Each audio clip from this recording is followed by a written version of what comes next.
Hello everyone. I visit again and myself अमन पचौरी।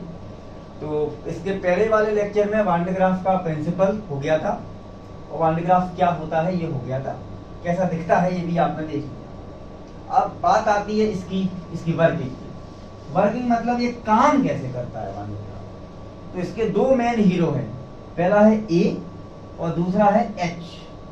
और this A and H R the pointed and conductor. और ये जो belt है, belt बार बार घूमेगा, बेल्ट ऐसे ऐसे रोटेट करेगा, ऐसे ऐसे चला जाएगा, बेल्ट के रोटेट होगा। और अब देखिए मैं क्या कह रहा हूँ। सबसे पहले वर्किंग की अपन अगर शुरुआत करेंगे, मैं वर्किंग लिखा नहीं रहा हूँ, जिसको लिखी लिखाई चाहिए वो मुझे मैसेज कर देना, मैं उसको लिखी लिखाई वर्किंग दे दूंगा। मैं समझा दे रहा हूँ आपको। पहले आप इनके बारे में बात करिए, ए और एच के बारे में। जो कंडक्टर ए है, ये आपको दिख रहा है, बैटरी के पॉजिटिव टर्मिनल से कनेक्टेड दिख रहा है। वर्किंग में आप ये भी लिखोगे, the conductor A is connected to the positive terminal of the battery and it's kept. इस बैटरी का कितना वोल्ट की बैटरी है? 10,000 वोल्ट। तो द कंडक्टर ए बैटरी के पॉजिटिव टर्मिनल से कनेक्टेड और बैटरी का पोटेंशियल है 10,000 वोल्ट। और जो कंडक्टर एच है वो किससे कनेक्ट है? स्पेयर से, जो स्पेयर से कनेक्ट है। कंडक्टर ए हाई पोटेंशियल पर रखा गया है, कंडक्टर ए को हाई पोटेंशियल पर रखा गया। तो पहली बात तो आपको दोनों को बताना पड़ेगा, ए किससे कनेक्ट है भैया? बैटरी के पॉजिटिव से, साथ साथ बोलिए। और एच किससे कनेक्ट है भैया? सही से बोलिए, एच किससे कनेक्ट है भैया? स्पेयर से। अब बारी आती है इस बेल्ट को पास कराने। तो जब ये बेल्ट ए से पास होगा, इससे पास होगा बेल्ट, भैया मार्कर ले लीजिए, नीला वाला मिल गया।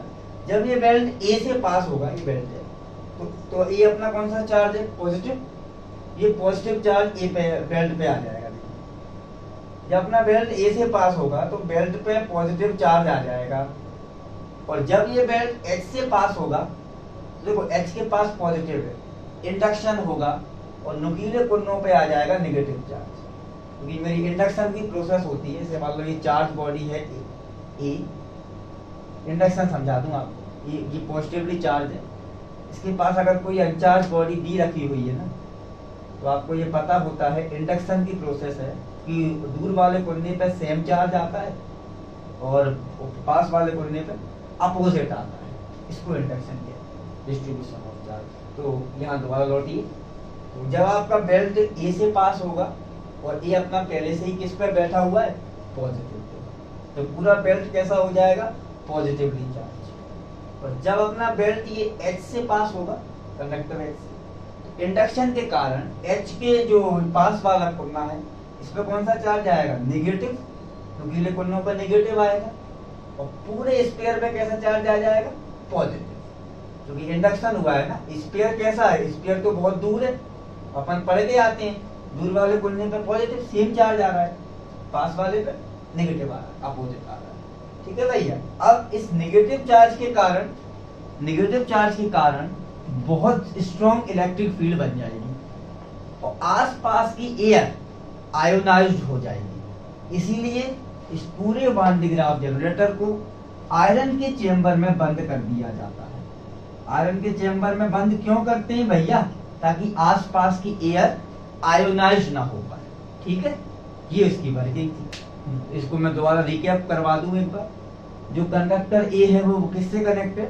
बैटरी के पॉजिटिव टर्मिनल से। और ये किस पर रखा गया है? 10,000 वोल्ट की बैटरी। कंडक्टर एच किससे कनेक्टेड भैया? स्पेयर से। अब क्या पास कराओगे? अब बेल्ट पास कराओगे। जब ये बेल्ट ए से पास होगा, ये बेल्ट कैसा हो जाएगा? Positively charge.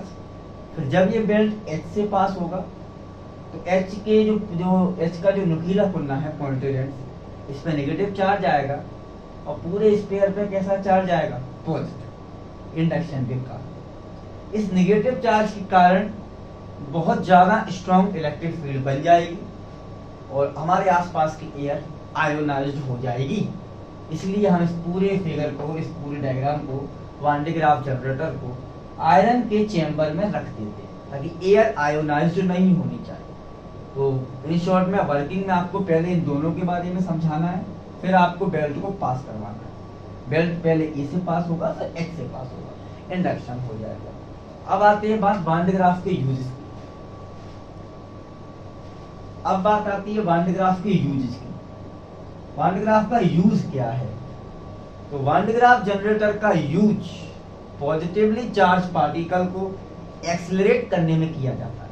Positively charge particle जैसे अल्फा पार्टिकल हो गया, अल्फा पार्टिकल हो गया और प्रोटॉन हो गया, अल्फा पार्टिकल या proton.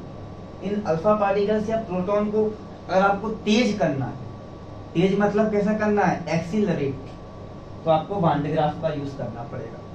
It is used to accelerate the positively charge particles, positively charge particles. Electron को तेज नहीं करता है, पॉजिटिवली चार्ज पार्टिकल्स को करता है, क्योंकि आपको दिख रहा होगा सब जगह पॉजिटिव पॉजिटिव पॉजिटिव, तो पॉजिटिव चार्ज को करेगा। डिफेक्ट सुन लो, कमी भी है एक इसमें, डिफेक्ट तो आपको ही दिख रहा होगा। डिफेक्ट सुन लो, डिफेक्ट कमी है, दिख रहा होगा। इस साइज में बहुत बड़ा है, 5 मीटर का गोला छाती पे धरोगे क्या, बहुत बड़ा होता है भैया। हाँ, तो इसका जो लार्ज साइज है ना, ये एक बार जहाँ जम गया, वहां मान लो ये जम गया, वो है रामायण में अंगद का पैर, अंगद का पैर जमा, अब आप उसको मूव नहीं कर पाओगे। सिमिलरली दिस इज, ये उसी प्रकार का है। इसके लार्ज साइज के कारण इसको आप एक जगह से दूसरी जगह रख नहीं पाते। Due to its large size, मेरे साथ बोलिए, due to its large size, इसके लार्ज साइज के कारण it can not be move from one place to another place. इसका साइज बहुत बड़ा है, इसीलिए इसको एक जगह से दूसरी जगह ले जाने में मान लो असुविधा रहती है, सुविधा नहीं रहती, असुविधा रहती। ये इसका डिफेक्ट था। इन्हीं शब्दों के साथ आपका वांड ग्राफ जनरेटर का लेक्चर समाप्त है। अच्छे से पढ़िए, सेफ रहिए, स्टेबल रहिए, और जो टॉपिक में जो समस्या है मुझे मैसेज करते रहिए, मैं आपके लिए बनाता रहूँगा और आप देखते रहिए। ऐसे ही आपकी मेहनत, you give your best and I will definitely give my best, then all the best.